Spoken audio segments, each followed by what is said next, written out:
तो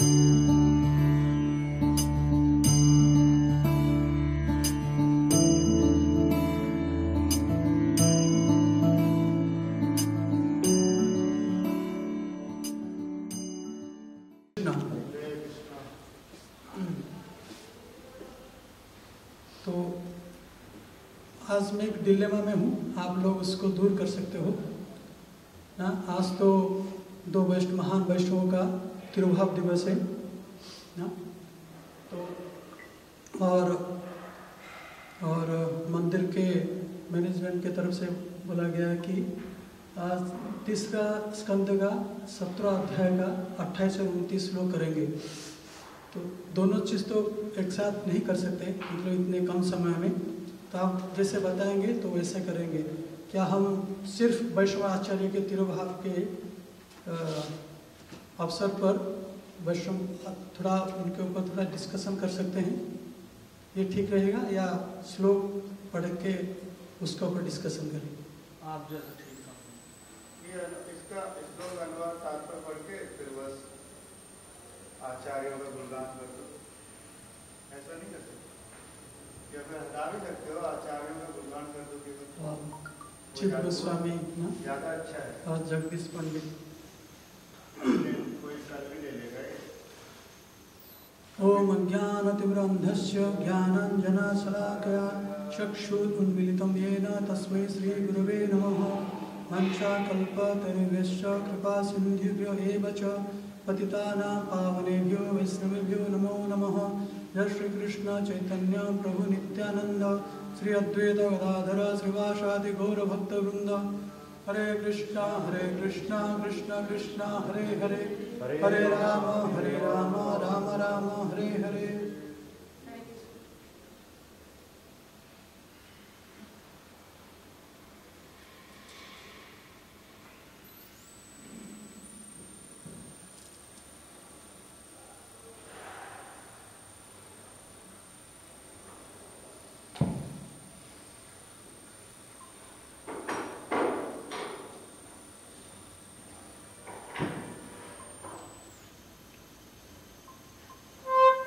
तो पहले के समय में लोग बहुत सुखी, शांत और समृद्धिशाली रहते थे, पर आजकल उसका उल्टा हो गया है।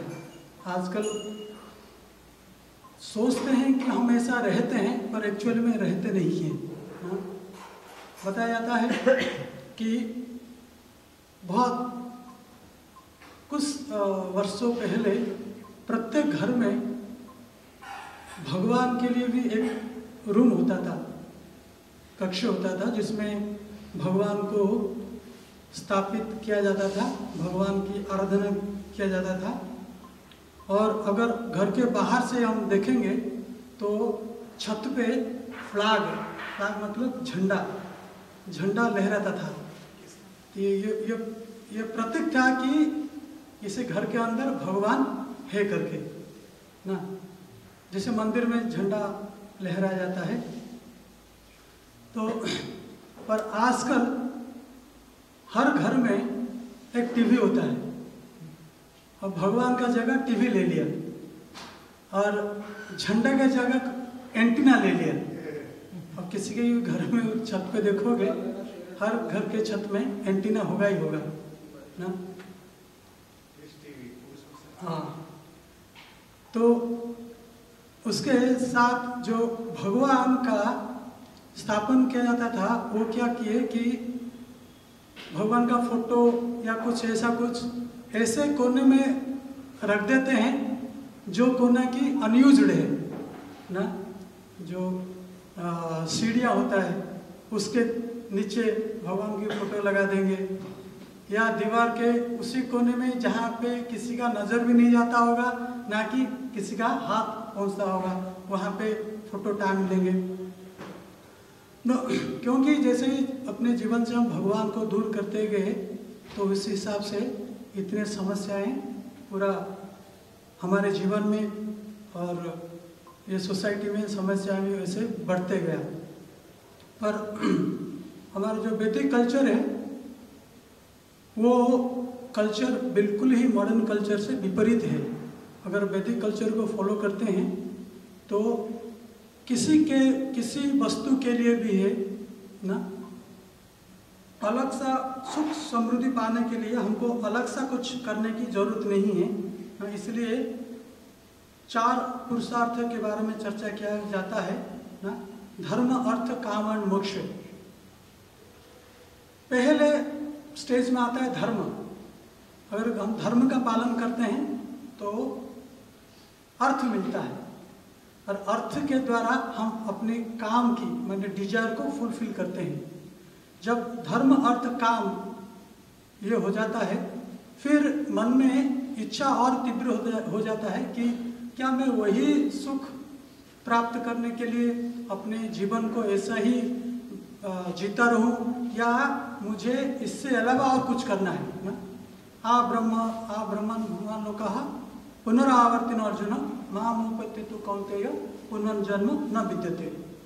धर्म करता है, धर्म भी 3 प्रकार में के हैं बोलते हैं। कहते हैं अपराधर्म, पराधर्म और अधर्म।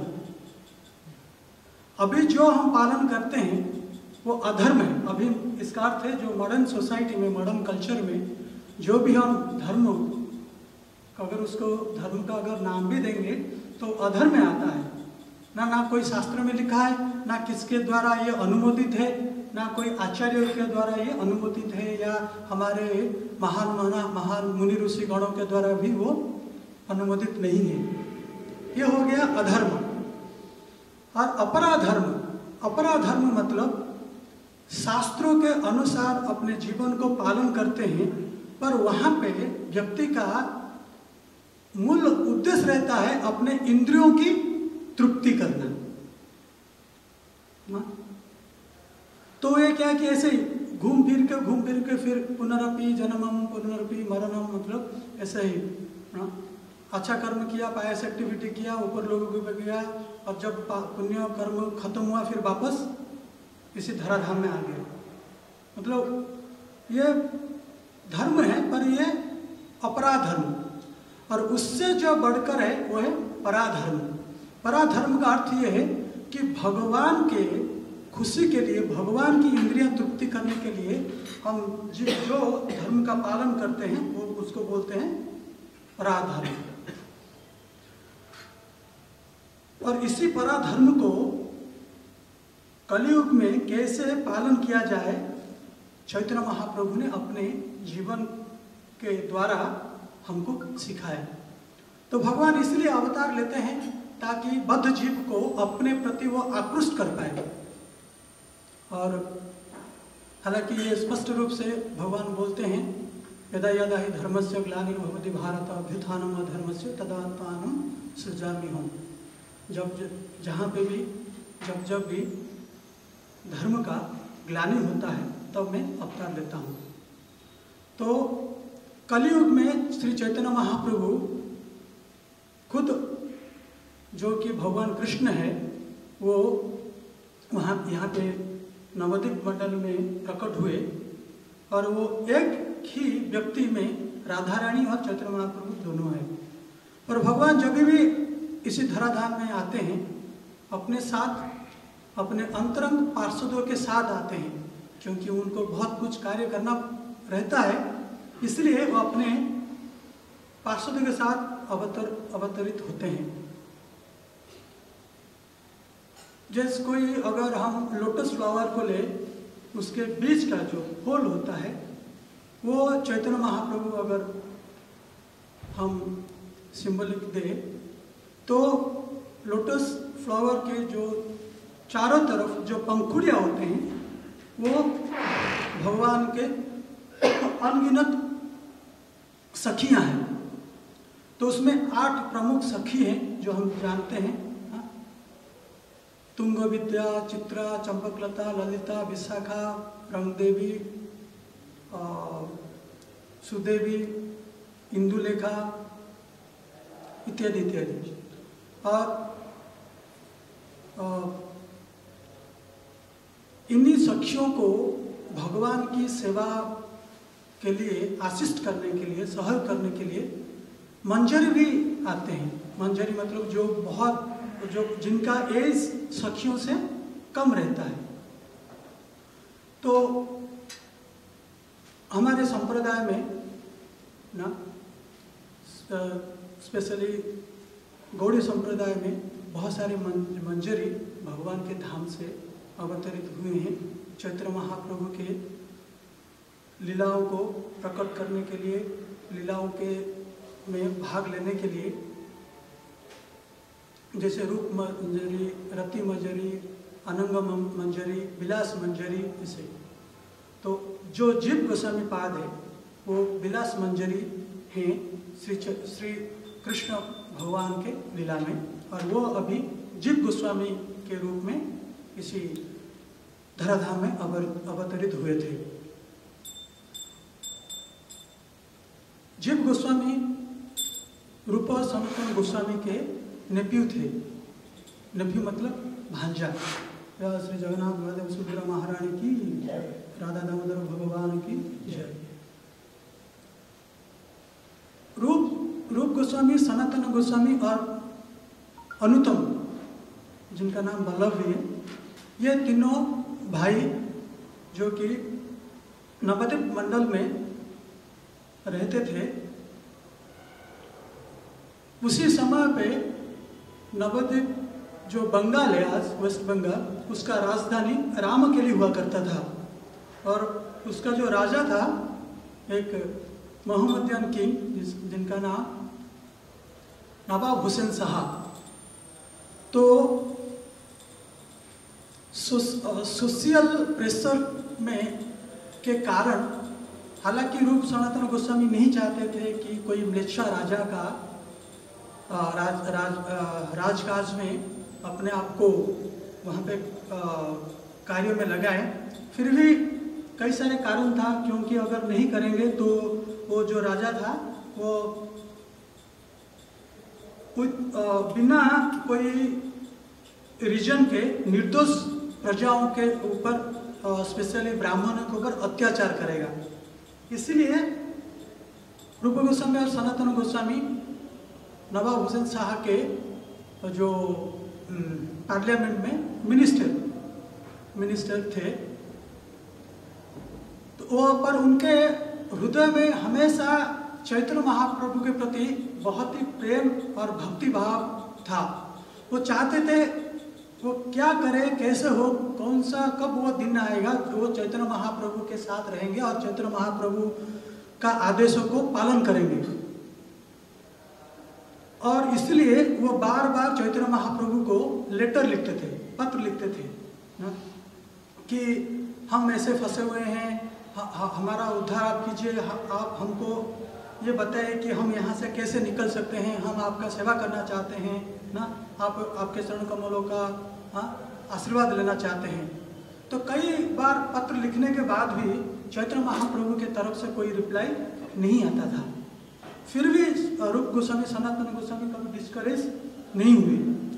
हालांकि उनके माता पिता भी जो थे वो रूप गोस्वामी, सनातन गोस्वामी को प्रोत्साहित करते थे कि आप पत्र लिखते रहो, कभी ना कभी महाप्रभु आपका ना सवालों को जवाब देंगे और आपका जो पत्र है, प्रश्न है, उसको आंसर करेंगे।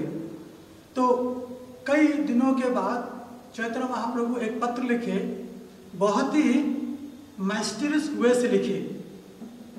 वो उसमें ये बताते हैं कैसे, जैसे कोई स्त्री जिसका कोई और प्रेमी है अपने पति के अलावा, वो स्त्री क्या करती है कि अपने घर के कामकाज इतनी सुचारू रूप से करती है, घर में कभी किसी को ये शक नहीं होगा कि ये जो स्त्री है इसका और कोई भी किसी के साथ संबंध है।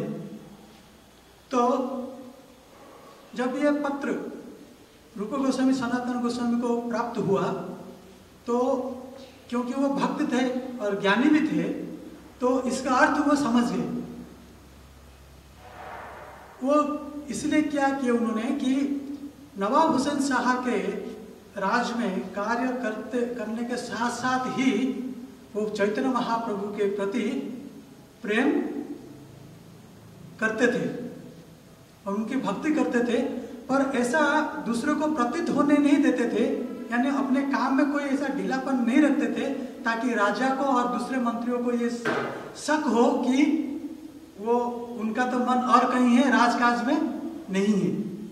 तो चैतन्य महाप्रभु पहली बार जब वृंदावन जाने के लिए डिसाइड किए तो राम के लिए होते हुए वो गए। तो चैतन्य महाप्रभु के साथ उनके जो अंतरंग पार्षद हरिदास ठाकुर, नित्यानंद महाप्रभु और बहुत सारे अद्वैत आचार्य, बहुत सारे संगी और बहुत सारे साधारण जनमानस भी संकीर्तन में भाग ले रहे थे। जब ये बात रूप गोस्वामी सनातन गोस्वामी को पता चला कि चैतन्य महाप्रभु राम के लिए के आसपास हैं, तो एक रात में उन्होंने छद्म वेश धारण करके चैतन्य महाप्रभु को मिलने के लिए जहाँ पे वो ठहरे थे वहाँ पे रात्रि प्रहरी में गए। जब रात्रि प्रहरी में वो जाते हैं तो पहले हरिदास ठाकुर और नित्यानंद महाप्रभु से मिलते हैं। तो उनका आशीर्वाद प्राप्त करके चैतन्य महाप्रभु से उनका भेंट होता है और वो पूरा भगवान के सामने दंडवत प्रणाम करते हैं। अपने जो ऊपर का चद्दर है, उत्तरी जिसको बोलते हैं, वो अपने गले में लटका देते हैं और अपने दांतों के बीच में तिनका होता है, घास का तिनका को रखते हैं और दंडवत होते हैं। ये प्रतीत करता है कि मैं आपके समक्ष पूरी तरह से समर्पित हूँ। नमो महावदनाय कृष्ण प्रेम प्रदायते कृष्णाय कृष्ण चैतन्य नाम में गौरव तुसे नमः। तो और चैतन्य महाप्रभु बहुत उनके ऊपर संतुष्ट होकर अपने चरण कमल रूप गोस्वामी और सनातन गोस्वामी के सर के ऊपर रख देते हैं और वार्तालाप चलता है। तो कुछ ही दूरी में एक छोटा सा नन्हा सा लड़का ये सब देखता रहता है और वो है जीव गोस्वामी। बहुत ही छोटे थे जब उन रूप गोस्वामी सनातन गोस्वामी चैतन्य महाप्रभु को मिले। जब वो चैतन्य महाप्रभु को जीव गोस्वामी देखते हैं, उनका हृदय बहुत ही छोटे थे, बहुत ही प्रफुल्ल हो जाता है। वो एक दिव्य आनंद का अनुभव करते हैं ना। तो एक उनके हृदय में एक बहुत गहरा जो छाप छोड़ देता है जीव गोस्वामी के हृदय में। तो फिर आगे समय बीतता जाता है और चैतन्य महाप्रभु के आदेश अनुसार रूप गोस्वामी सनातन गोस्वामी वृंदावन में आ जाते हैं।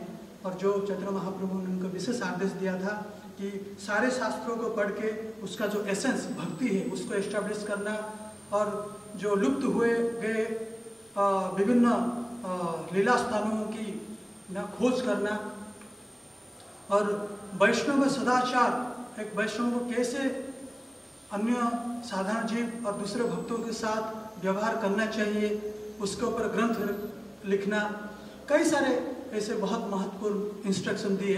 तो उसका पालन करने के लिए रूप गोस्वामी सनातन गोस्वामी आ जाते हैं वृंदावन।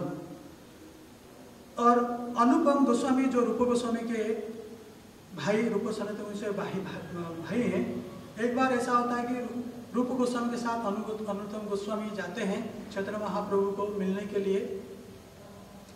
तो जब गंगा के किनारे वो पहुंचते होते हैं ना, ये प्रोविडेंस के कारण अनुपम गोस्वामी का शरीर वो त्याग देते हैं। और जब ये बात पता चलता है जीव गोस्वामी को, जीव गोस्वामी बहुत ही दुखी होते हैं ना, और वो अपने पिता से बहुत ही प्रेम करते थे ना। और छोटे उम्र में पिता को खो देना वो बहुत ही ना अनपेनफुल मोमेंट होता है। और अपना पढ़ाई और रहना वगैरह वो नवद्वीप मंडल में करते हैं। और कुछ समय के पश्चात उनका इच्छा भौतिक चीज़ों के प्रति बिल्कुल ही नहीं रहता ना। वो क्या करते हैं, कृष्ण बलराम के विग्रहों को बनाते हैं, उनको सेवा करना, उनके लिए उनको ड्रेसिंग करना, उनके लिए मालाएं, पुष्प मालाएं बनाना, उनका श्रृंगार करना, उनको भोग अर्पण करना, वैसे उनका दिनचर्या चलता है। वो इतने भगवान के प्रेम में भाव विभोर हो जाते हैं कि प्राय समय वो रोते रहते थे। तो जो दूसरे लोग इसको देखते थे कि इतना छोटा बच्चा है ना, शायद माँ बाप के विरह में रो रहा होगा ना, तो ऐसा वो सोचते थे। पर उनके जो अंदर के भाव को समझना बहुत ही साधारण मनुष्य के लिए मुश्किल था। तो कुछ समय पश्चात जब वो उनका प्रेम बहुत ही घनीभूत हो जाता है, एक दिन क्या होता है कि वो रात को निद्रा में एक स्वप्न देखते हैं जिसमें वो चैतन्य महाप्रभु, नित्यानंद महाप्रभु को और अनेक पार्षद को कीर्तन करते हुए देखते हैं।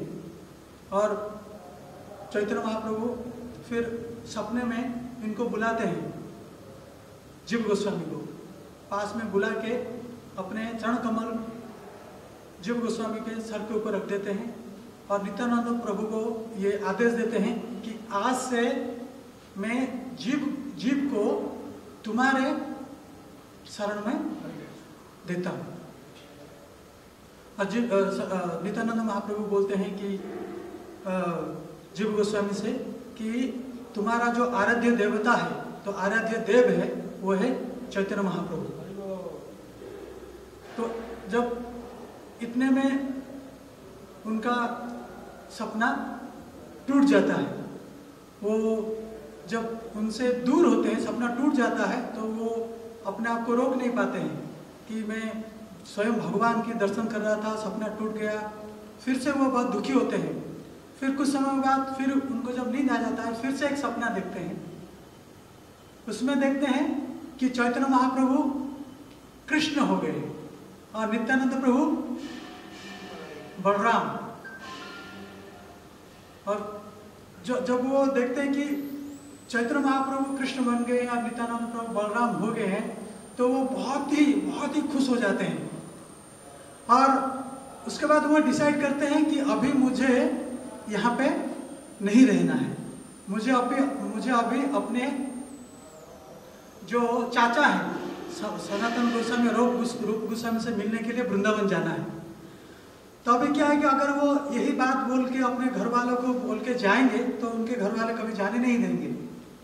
तो वो बहाना बनाते हैं कि मैं किसी रिलेटिव से मिलने जा रहा हूँ, ये बोल के वो अपनी नौका में सवार होते हैं और सीधा आ जाते हैं नवद्वीप, मायापुर। जब मायापुर आ जाते हैं तो मायापुर में उतर के जब वो पूछने लगते हैं कि चैतन्य महाप्रभु का घर कहाँ पे है, उस टाइम पे क्या है, श्रीवास आंगन में श्रीवास जी के श्रीवास ठाकुर के घर में नित्यानंद प्रभु ठहरे हुए थे। और वो उनको पता चल जाता है कि जीव अभी आ रहा है, तो वो श्रीवास पंडित को भेजते हैं कि जीव गोस्वामी को लेके आए। तो श्रीवास पंडित जाते हैं और जीव गोस्वामी को लेके नित्यानंद प्रभु के पास आते हैं। तो नित्यानंद प्रभु जब जीव गोस्वामी को देखते हैं बहुत ही खुश हो जाते हैं और उनको गले लगाते हैं। तो उसके बाद ये जीव गोस्वामी, नित्यानंद प्रभु एंड श्रीवास ठाकुर ये जाते हैं चैतन्य महाप्रभु के घर, कहाँ, योगपीठ में। तो योगपीठ में जब जाते हैं कि सची माता का आशीर्वाद लेने के लिए, क्योंकि नित्यानंद प्रभु बोलते हैं कि चैतन्य महाप्रभु नवद्वीप मंडल में जहाँ जहाँ भी जितना लीला किए हैं अलग अलग 9 द्वीपों में, मैं आपको वहाँ आपको दर्शन कराना चाहता हूँ। तो बताया जाता है कि तब से शुरू हुआ था नवद्वीप मंडल परिक्रमा। पहले 3 भक्त किए थे, जीव गोस्वामी, नित्यानंद प्रभु एंड श्रीवास ठाकुर। जब सची माता को पता चलता है छोटा सा जीव देखने के लिए बहुत ही तेजवान है और वैसे ही तो बहुत ज्ञानी विद्वान व्यक्ति, विद्वान बालक थे, तो उनके लिए अपने हाथों से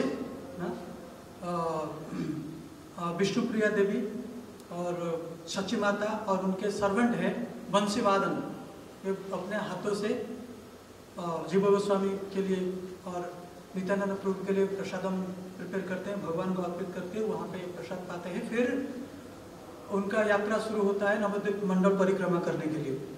और उसके बाद नित्यानंद प्रभु जीव गोस्वामी को बोलते हैं कि ठीक है, आपका अगर इच्छा है तो आप वृंदावन जाओ, पर वृंदावन आपको काशी होके जाना।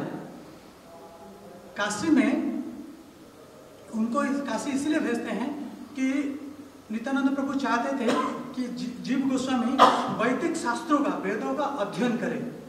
और इसके लिए उन्होंने एक व्यक्ति का नाम बताया जिनका नाम है मधुसूदन वाचस्पति। जो मधुसूदन वाचस्पति है वो सार्वभौम भट्टाचार्य उनके शिष्य है। शिष्य का नाम चक्रवर्ती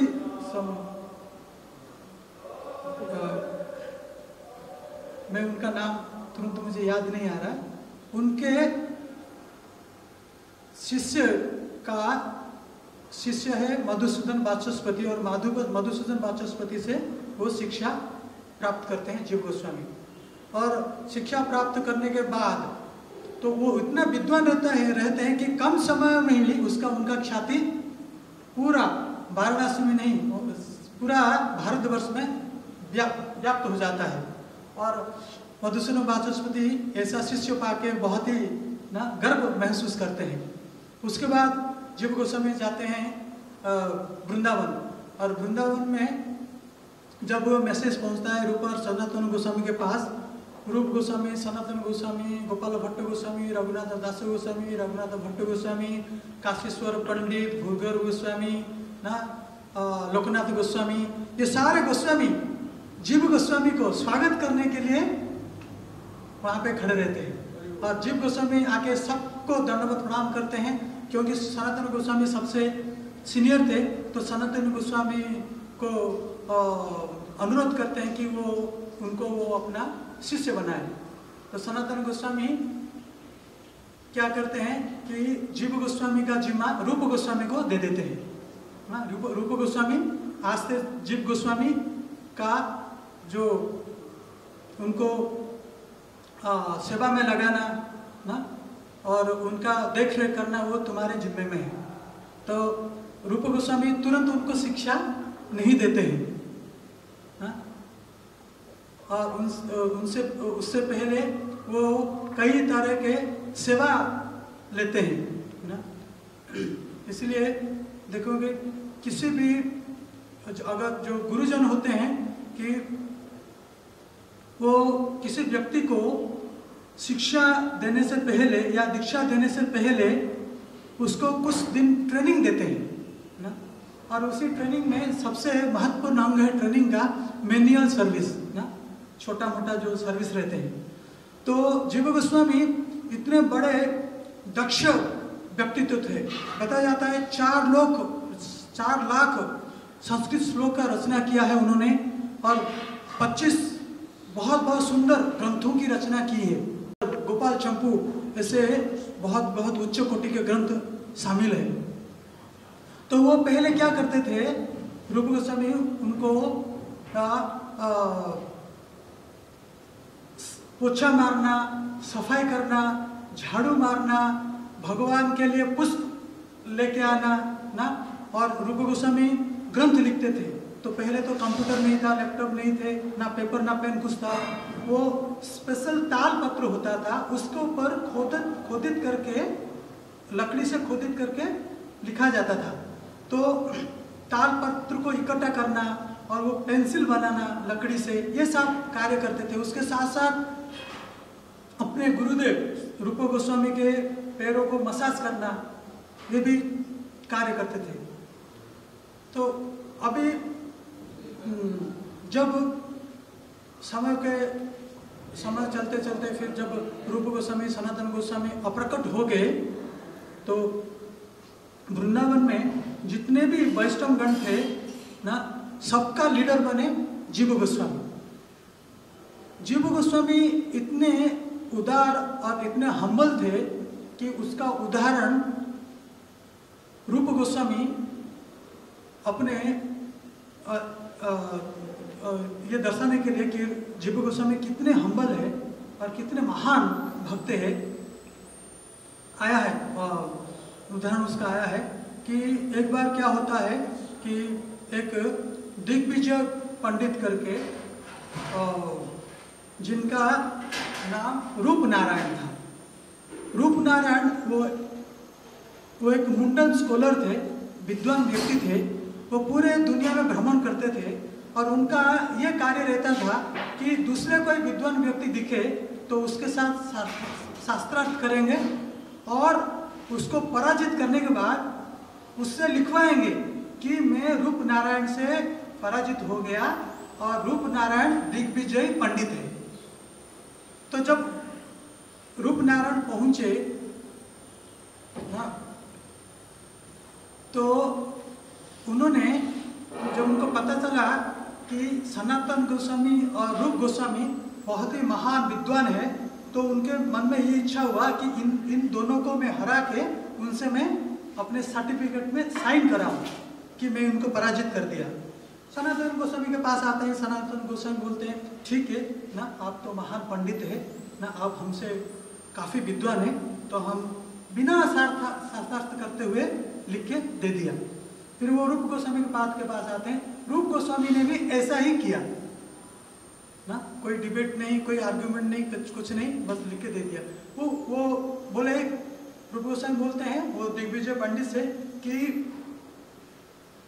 आपका समय बहुत ही कीमती है ना, हम आपसे शास्त्रार्थ करने के लिए उपयुक्त नहीं है, हम आपसे कम ज्ञानी हैं, हम तो मूर्ख हैं, तो क्यों एक मूर्ख व्यक्ति के पीछे आप अपना समय दोगे, है ना। तो वो भी ऐसे सिग्नेचर कर देते हैं। तो जब वो रूप नारायण को ये पता चलता है कि एक व्यक्ति है जिसका नाम जीव गोस्वामी है, वो एक उभरता हुआ सितारा है, तो इसलिए ये कि इसको भी हराना है। इसलिए क्या जाता है कि उसको हराने के लिए उनको ढूंढते हैं। तब वो मिलते हैं यमुना के तट पे, जीव गोस्वामी उनको मिलते हैं और रूप नारायण जाके जीव गोस्वामी को बोलते हैं कि देखो मैं आपके ना गुरु रूप सनातन गोस्वामी को हरा दिया, उन्होंने मेरे से पराजय स्वीकार कर लिया कि आप भी या शास्त्रार्थ करो या लिख के दे दो कि मैंने आपको भी हरा दिया। तो जीव गोस्वामी उनको बहुत शौक लगता है, ये तो असंभव है, रूप गोस्वामी सनातन गोस्वामी को हराना इतना आसान कार्य नहीं, वो भी ऐसा व्यक्ति से। तो अब उनको वो बोले, वो ये सोचे कि मैं इसके साथ शास्त्रार्थ करूंगा, ये सोच के नहीं कि मैं पंडित हूँ, मैं विद्वान हूँ, ये नहीं, कि अपने गुरु के डिजिनिटी को रक्षा करने के लिए और ये स्थापना करने के लिए एक मुंडन स्कॉलर कितने भी विद्वान हो जाए, ये रूप गोस्वामी सनातन गोस्वामी को कभी भी पराजित नहीं कर पाएगा। तो बताया जाता है कि 7 दिन तक उनका शास्त्रार्थ होता रहा और 7वें दिन वहाँ पे वो सभा में जितने भी व्यक्ति थे सब मान गए कि रूप नारायण हार गए। तो रूप नारायण वहाँ से चले जाते हैं। पर ये बात जब पता चलता है रूप गोस्वामी को, रूप गोस्वामी बहुत ही क्रुद्ध हो जाते हैं, बोलते हैं तुम वृंदावन में रहने के लायक नहीं हो ना, अपने प्रतिष्ठा को रखने के लिए, अपने विद्वता को दर्शाने के लिए तुमने शास्त्रार्थ किया और वो ऐसे व्यक्ति के साथ जो कि भौतिकवादी है ना, तुमने अपना इतना कीमती समय गवा दिया। और वृंदावन में रहने के लिए व्यक्ति के पास एक विशेष गुण होना चाहिए, वो हम्बलनेस, तो तुम्हारे पास है नहीं, इसलिए तुम वृंदावन में रहने के लायक नहीं है, तुम इधर से चले जाओ। तो जीव गोस्वामी बहुत दुखी होकर चले जाते हैं ना, प्राय खाना पीना सब छोड़ देते हैं, भगवान के भजन में लग रहते हैं और ये सोचते हैं कि मैं अपने गुरुदेव को दुखी कर लिया। तो कई दिन बीत जाता है, जब सनातन गोस्वामी को ये पता चलता है कि जीव गोस्वामी अभी है नहीं और रूप गोस्वामी ने उनको वृंदावन से अपने पास से दूर कर दिया, तो एक दिन सनातन गोस्वामी रूप गोस्वामी के पास आते हैं और रूप गोस्वामी के पूछते हैं, बोलते हैं, हे रूप, आप चैतन्य महाप्रभु के द्वारा दिए गए हुए कुछ प्रिंसिपल्स को भूल रहे हो। तो रूप गोस्वामी बहुत हम्बल वे से बोलते हैं, कृपया मुझे बताइए मैं भूल रहा हूँ, मुझे समझ में नहीं आ रही मैं कौन सा चीज़ को मैं भूल रहा हूँ। तो रूप गोस्वामी जब ऐसा पूछते हैं, सनातन गोस्वामी बोलते हैं कि एक एक प्रिंसिपल के बारे में आप बताओ। तो रूप गोस्वामी बताए जाते हैं। तो एक समय पे आ जाता है, नामे रुचि जीवे दया। जब जीवे दया करके उनके मुख कमल से निकलता है तो रूप गोस्वामी समझ जाते हैं कि सनातन गोस्वामी मुझसे क्या कहना चाहते हैं। तो फिर रूप गोस्वामी सनातन गोस्वामी के कहने पर जीव गोस्वामी को वापस बुलाते हैं। और ऐसा ही इंसिडेंस और एक बार हुआ जब वल्लभ आचार्य ना, जो जिसको चैतन्य महाप्रभु भी अपने सीनियर मानते थे ना, और हालांकि चैतन्य महाप्रभु और कई बार वल्लभ आचार्य को डांट देते भी थे, फिर भी वो अपना सीनियर मानते थे। तो एक बार वो वृंदावन में आते हैं वल्लभाचार्य। जब वल्लभाचार्य को देखते हैं रूप गोस्वामी तुरंत उनको वेलकम करने के लिए, उनके स्वागत करने के लिए खड़े होते हैं और उनको धन्यवाद प्रणाम करके उनको लेके आते हैं। तो उस टाइम पे रूप गोस्वामी एक जो लॉ बुक इस्कॉन जो प्रभुपाद ने बोले हैं भक्ति रसामृत सिंधु का रचना करते हैं, तो वो इंट्रोडक्शन में काम करते हुए होते हैं। और जब वल्लभ आचार्य को वो देखते हैं, रूप गोस्वामी ये अनुरोध करते हैं वल्लभ आचार्य से कि मैं ग्रंथ की रचना कर रहा हूँ और मैं चाहता हूँ कि आप उसको पढ़ के अगर इसका अंदर कोई त्रुटि हो तो मुझे वो आप बताएं। तो जब वल्लभ आचार्य उसको देखे, उन्होंने कई त्रुटियां निकाला और रूप गोस्वामी को बोले कि ये त्रुटियां हैं। तो रूप गोस्वामी पाक बहुत ही विनम्रता के सहित बोलते हैं कि आप इसी ग्रंथ को रखिए और इसका और अध्ययन करके और त्रुटि निकाल के मुझे दीजिए और मुझे बताइए मैं क्या क्या उसमें करेक्शन करूँ। तो वल्लभ आचार्य उसी ग्रंथ को रख देते हैं और वो जब यमुना के तरफ जाने लगते हैं तो जीव गोस्वामी के साथ उनका भेंट हो जाता है। तो जीव गोस्वामी को बोलते हैं कि ये ग्रंथ रूप गोस्वामी ने मुझे दिया है ना, इसका ना उसको देखने के लिए और अगर उसमें कोई गलतियां हैं उसको सुधारने के लिए। तो जीव गोस्वामी को ये बात कुछ अच्छा नहीं लगा ना। ऑब्वियसली जो गुरु भक्त हो और गुरु में उसका निष्ठा बहुत ही निष्ठ हो, तो वो कभी भी गुरु के ऐसे ना, गुरु के प्रति ऐसा शब्द को सुन के उसके मन में हृदय में कभी ना आनंद नहीं उठेगा। तो जब जीव गोस्वामी उसको पढ़े और उसने ये बहुत विनम्रता से वल्लभ आचार्य से बोले, एक्चुअली वल्लभ आचार्य से बोलते हैं, हे महानुभाव, आप जो इसी का जो त्रुटि देख रहे हैं ये एक्चुअली ये त्रुटि नहीं है। आप क्या करते हैं, आप एक निम्न स्तर के मतलब एक लोअर विजन में इसको देख रहे हैं। अगर आप हायर एंगल में देखेंगे, भक्ति के उच्च दृष्टिकोण से देखेंगे, ये बिल्कुल सही है, इसमें कोई त्रुटि नहीं है। फिर उसको वर्णन करते हैं what is that higher vision. जब ये बात वल्लभ आचार्य को पता चलता है कि एक्चुअली वो समझ पाते हैं कि yes there is no wrong in this description, तो वो बहुत आश्चर्य हो जाते हैं। बोलते हैं ये छोटा सा बालक ये इतना विद्वान है ना, अपने गुरु के भाव को भी बहुत आसानी तरीके से समझ जाता है। तो तुरंत आते हैं रूप गोस्वामी को, बोलते हैं कि ना ये ग्रंथ इसमें कोई त्रुटि नहीं है ना, इसको मैं कैसे एडिट कर सकता हूँ, इसको मैं कैसे त्रुटियाँ ढूंढ सकता हूँ ना। आपका जो शिष्य है जीव गोस्वामी, वो जीव वो बहुत महान है ना। ऐसा शिष्य पाके तो कोई व्यक्ति बहुत धन्य हो जाएगा, अपने आप को कृतार्थ मानेगा तो इसे जब रूप गोस्वामी सुनते हैं, रूप गोस्वामी को अच्छा नहीं लगता। तो बोलते हैं कि हम जो वल्लभ आचार्य है और चैतन्य महाप्रभु इनको रेस्पेक्ट देते थे, तो हमारे लिए वो पूजनीय है, और उनको ग्रंथ के बारे में और उनको ऐसा उपदेश देना ये बहुत ही गलत है ना। एक ये वैष्णव का लक्षण नहीं है। वो बहुत क्रोध होते हैं जीव गोस्वामी के ऊपर, और जीव गोस्वामी बोलते हैं कि तुम मेरे नजर से हट जाओ, तुमने बहुत बड़ा अपराध किया ना। चैतन्य महाप्रभु के समकक्ष है वल्लभाचार्य, तुम यहाँ पे रहने के लायक नहीं है। दोबारा उनको निकाल दिया। अभी जीव गोस्वामी बहुत ही दुखी हुए, और वहाँ से वो चले जाते हैं नंद घाट में ना। आज भी नंद घाट में यमुना के किनारे एक बड़ा सा होल, एबैंडन होल, मतलब वो परित्यक्त जगह है जहाँ पे कोई भी नहीं जाता है। वहाँ पे एक मगरमच्छ निवास करता था। उसी होल के अंदर जाके जीव गोस्वामी ने ना बिना खाए बिना पिए रोते रहे दिन भर ना, कई दिन तक रोते रहे, भगवान का भजन करते रहे। मन में ये पीड़ा रहता था कि मैंने अपने गुरु को दुखी कर दिया ना, मेरे व्यवहार से गुरु खुश नहीं है। तो कई दिन चला जाता है।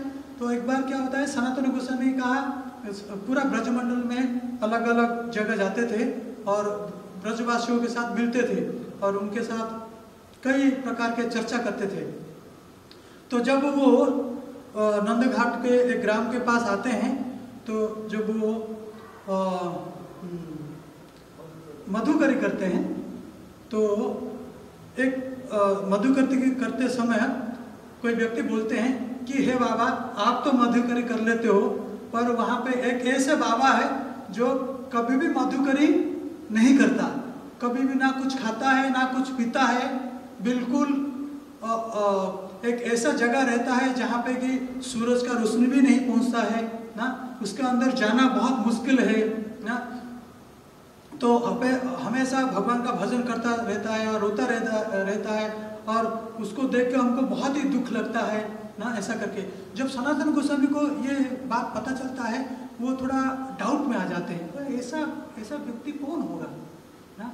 वो ये सोचते हैं कि मैं कई दिन हो गया जीव तो देख नहीं रहा हूँ, कहीं ये तो जीव तो नहीं है।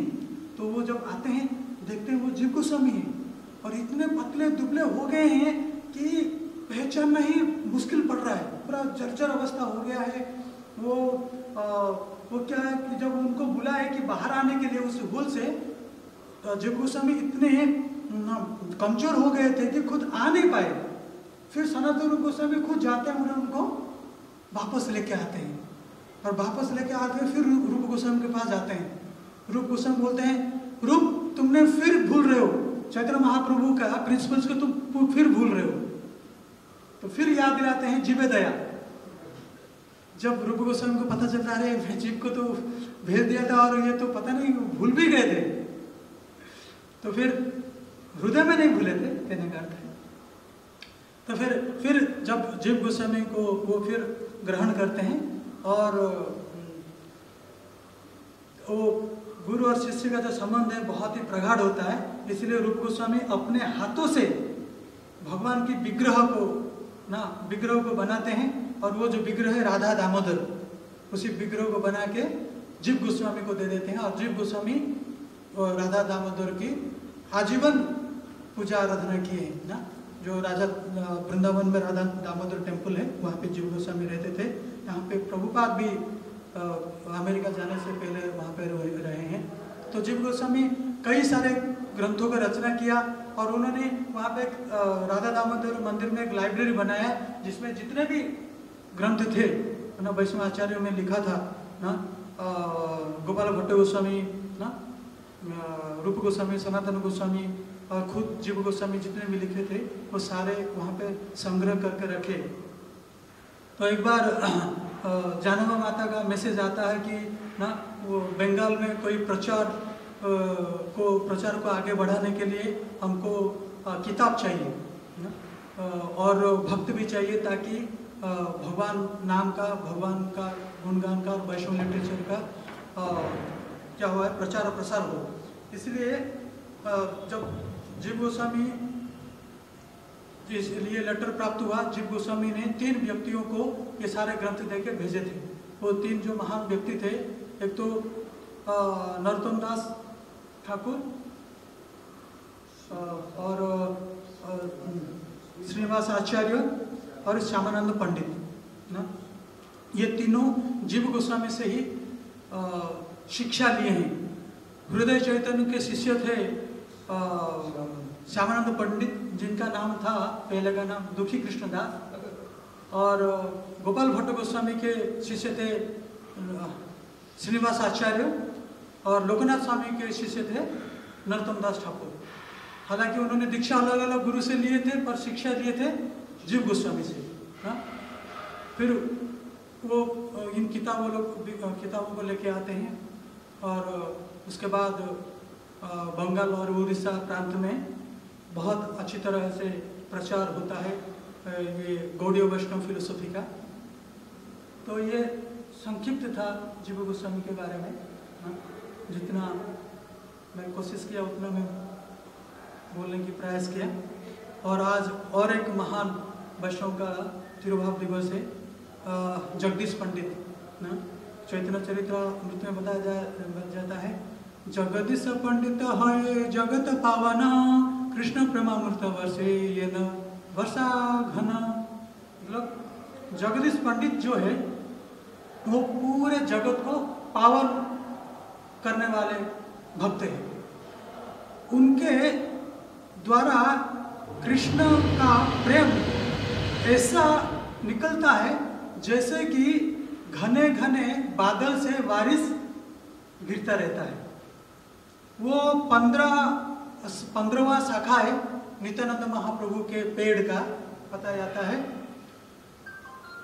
उनका जन्म हुआ था यशोदा ग्राम में ना। जब उनके माता पिता का देहांत हो गया तो जगदीश पंडित क्या किए, अपने पत्नी दुखिनी और अपने भाई महेश के साथ नवद्वीप मायापुर में आ गए। आके चैतन्य महाप्रभु के घर के पास रहने लगे। जब चैतन्य महाप्रभु बहुत ही छोटे बालक थे, बताया जाता है, वो अचानक एक एकादशी की तिथि में रोने लगे, और जब तक नहीं शांत हुए तब तक नहीं शांत हुए जब उनको जगदीश पंडित के घर से प्रसाद खाने को नहीं मिल गया। और चैतन्य महाप्रभु के बोलने आदेश के अनुसार जगदीश पंडित जगन्नाथपुरी गए। जगन्नाथपुरी में संकीर्तन कार्य में लगे, और कुछ साल रहने के बाद चैतन्य महाप्रभु के आदेश के अनुसार वो वापस नवद्वीप मंडल में आ गए और यशोदा ग्राम में। जब वो चैतन्य जगन्नाथपुरी से नवद्वीप आए तो अपने साथ वो जगन्नाथ के विग्रह को लेके आए थे, और वो जगन्नाथ विग्रह को एक लकड़ी में बांध के लेके आए थे ना, जिस लकड़ी में के सहायता से वो विग्रह को लेके आए थे। बताया जाता है आज भी वो लकड़ी यशोदा ग्राम में है, उसी मंदिर में है। तो बताया जाता है कि जब उसी मंदिर में जाते हैं तो जो पुजारी को बोलने से या पुजारी खुद दिखा देता है, जिसे जो लकड़ी में बांध के जगन्नाथ जी को लेके आए थे। कृष्ण लीला में जगदीश पंडित चंद्रहसा नाम में एक महान डांसर थे, नृत्य की, और ये भी बताया जाता है वो नागपत्नी थे जगदीश पंडित। तो जगदीश पंडित तिरुभाव दिवस की, जीव गोस्वामी तिरुभाव दिवस की, गौर प्रेमानंदे।